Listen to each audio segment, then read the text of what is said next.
Have you ever wondered why a narcissist criticizes so harshly?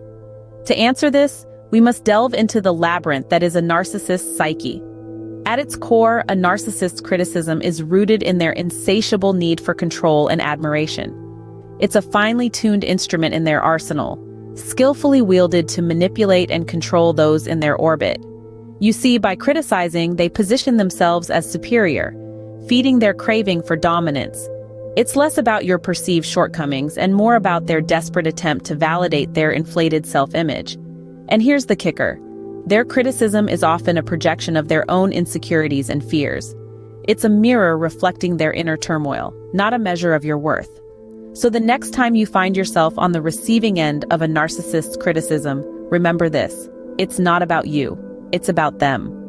Remember, a narcissist's criticism is a reflection of their own insecurities, not your worth. Criticism from a narcissist can feel like a relentless assault, but why do they use it as a weapon?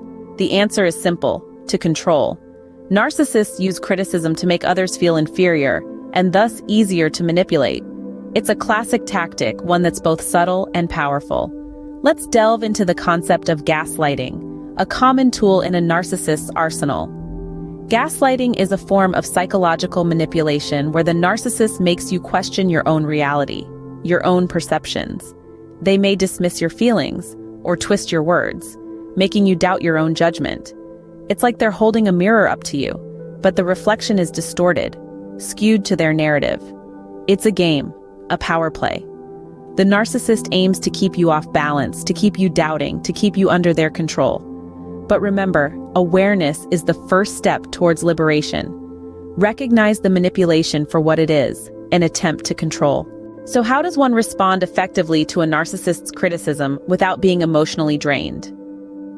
A good starting point is to not take the criticism personally. Remember, the narcissist's words are not a reflection of your worth, but rather a manifestation of their need to feel superior.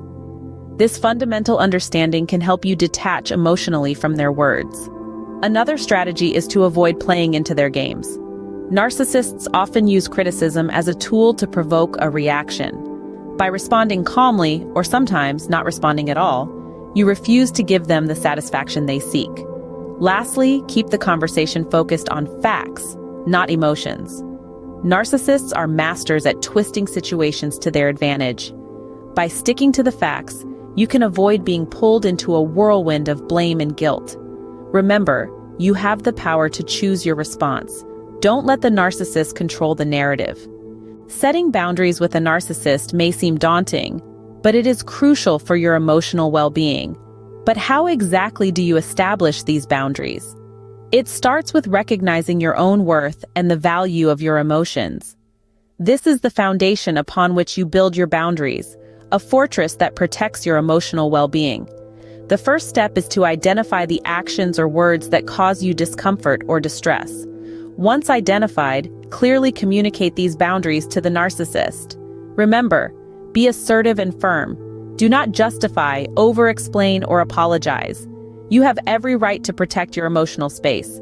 Consistency is key when enforcing these boundaries. Expect resistance and pushback, but stand your ground. It may be challenging, but it's essential to remember that this is about you, not them. You are in control of your emotional health, and setting boundaries is a crucial tool in your arsenal. Boundaries are not about changing the narcissist, but about protecting yourself. Lastly, how does one build resilience in the face of relentless criticism? It begins with the 3 pillars of self: self-care, self-compassion, and self-esteem. Taking care of your physical and mental well-being is the first step in building resilience. This can be as simple as maintaining a healthy diet and regular exercise, or as complex as seeking professional help when needed. Next comes self-compassion. Recognize and acknowledge your feelings without judgment. It's okay to feel hurt or upset. Let yourself heal and learn from these emotions. Then bolster your self-esteem. Recognize your worth and your strengths. Remember, your value is not diminished by someone else's inability to see it. In addition to these, focus on personal growth. Seek out positive relationships that inspire and support you. Celebrate your small victories, no matter how insignificant they may seem. Each step forward, no matter how small, is a victory. Resilience is not about avoiding criticism, but about growing stronger from it.